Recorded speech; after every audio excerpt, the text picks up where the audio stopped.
actually, within 15 minutes of exercising. And when the sun is out right from the glare, it gets even worse. Actually, driving here this evening, I had to close one eye so I could see. Every time, I would tolerate it if there was nobody in the oncoming lane. But just to be safe, when the car started coming towards me, I had to close one eye so I knew exactly that I was in my lane and not over in the other lane. So that's just going to be happening to me when I'm hiking. Also, I have a balance disorder, so I have to use sticks, hiking poles, and it's going to be very challenging when we get into some tough terrain. So I'm on a bucket list mission, I have to admit to you. Have you all seen the movie The Bucket List? Okay, fantastic, so I don't have to explain it. Like I said, my dream was to hike this Kilimanjaro 10 years ago. A lot has happened since then, and it became a time where I couldn't even hike. I had to give up hiking and diving for 4.5 years, and I was just utterly devastated. How this started is about 6 years after I had my cancer remission. All of a sudden I was losing hearing, and my family actually noticed it 5 years after going through cancer treatment. And so what ended up happening was we thought that maybe it was from the drugs that I taken, the chemotherapy, that I was actually losing my hearing, because sometimes that happens. People can lose their hearing, go deaf because of medicine, actually. So what I did is I saw an audiologist, and they tested my hearing. It was so bizarre, especially at such a young age. I was only 26 at the time, that there's no way it could possibly be due to medical or medicine. So what an ears, nose, and throat decided was to check me out for a cancer relapse, which was really scary, actually. I had just passed my 5-year mission. I had to make it a 10 to actually officially consider myself cured. Another thing is, when I went through chemotherapy, I wore an ice cap on my head to keep my hair. My hair thin, but I didn't lose all my hair. So there was the fear that, oh my God, maybe I have brain cancer. The cancer migrated up to my brain. So sure enough, when the MRI came back, I had white dots all over my brain on the scans. I actually call them brain moles, because they were so many. They were like moles on your skin, or like lights on a Christmas tree. So from there, I went through all the tests for cancer. That was my greatest fear, because brain cancer is nasty. Cancer is a nasty word, and people fear it. But once it's brain cancer, 5 years, 5-year lifespan. So fortunately, I passed all the tests and wasn't having cancer relapse, but it was really little comfort to me to find out, okay, they think you have this disorder called neurofibromatosis, and you're going to go completely deaf. You might lose your vision, and you probably lose your balance. Wow, that was pretty heavy stuff for a 26-year-old person to experience. So I hung in there. Within 5 years, I lost all my hearing. I did pretty good for about 5 years, and then just before I graduated from graduate school and teaching, actually, the one tumor where I had hearing left grew really large, a centimeter in 6 months. So it was time to make a choice. There's no cure for what I have, none at all. So I had to decide, okay, am I going to have a brain surgery, or I'm going to try a new and innovative radiosurgery. I was afraid of brain surgery, so I tried the radiosurgery, and surprisingly, it bit me in the butt. It was a lot harder and more difficult than I thought. When completely deaf, that was the easy part. I lost all my balance. We're talking where I couldn't carry groceries, go grocery shopping. I couldn't carry a basket. I couldn't carry my groceries at all. And when I bent down to look at something on the shelf, I rolled back. I had to walk around. I was too proud to use cane, so I walked around with a hiking stick. All these things happened to me, and my vision would black out sometimes. I was in danger of losing my vision because the tumors were pressing on my brainstem and causing high intracranial pressure. So people say, well, how in the heck do you stay positive? What inspires you?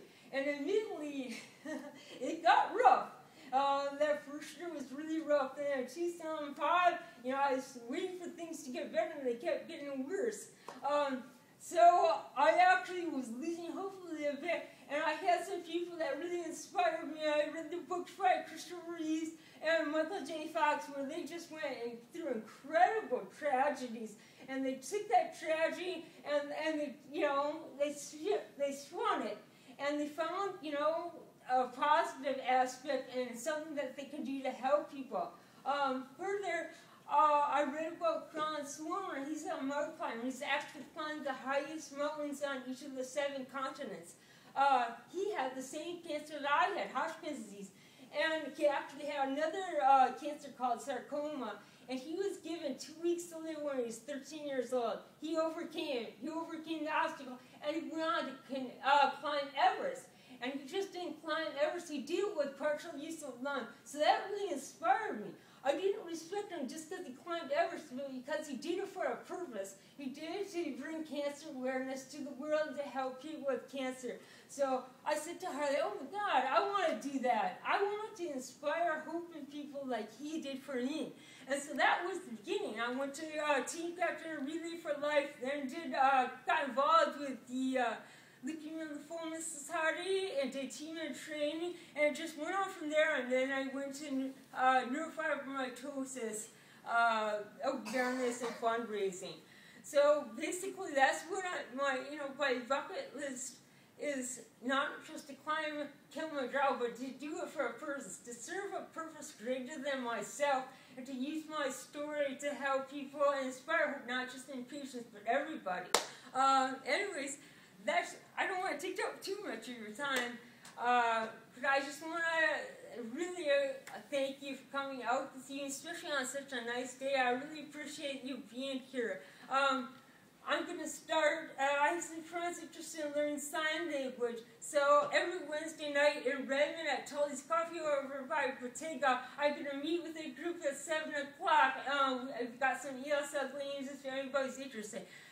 About this, what Lisa Hutchinson here, she's wonderful. She's called a real-time captioner. She's actually trained as a court reporter previously. When you see in a courtroom someone typing everything up, real-time captions are a little different when they type everything up, but they're looking at it and editing it at the same time. So I'm reading things in real time instead of a dialogue after. I use this, and people with NFT, because NFT results in deafness, either total deafness or pretty severe hearing loss. And this is what we use for readings, doctor appointments, anything important where we have to have communication.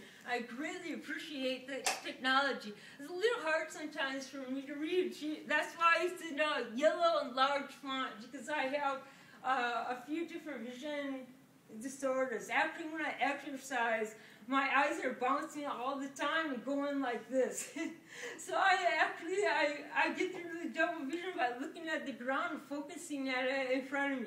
But sometimes, just reading the caption, I get double vision, so then I gotta, close my eyes. But the yellow font and the large font helps me. I actually have a speech printed out in 18-point font today, because last time I couldn't read it. I'm like, oh my, and I'm losing my place all the time. The other night I went to the gym. I had an injury, so I couldn't run. So I thought, okay, I'll ride the exercise bike so I can read my endurance sports nutrition book. Got through a page and a half that took me 10 minutes. I finally gave up. I'm looking down at it. I kept losing my place, and I was getting double vision. I had to close my eye like this. It just wasn't working for me. But anyhow, that's why I'm here. I want to help be a part of finding a cure for this disorder. There's young kids that are being diagnosed. I want to get the political community and the medical community interested in researching these things. So, we save these kids from defeating. They don't lose their smile from facial paralysis. They don't go blind. I have a friend that's actually deaf and blind right now from neurofibromatosis. That's what I'd like to prevent. So give somebody hope and a chance to do great things with their life and fulfill their bucket list. Thank you very much. Have a nice evening.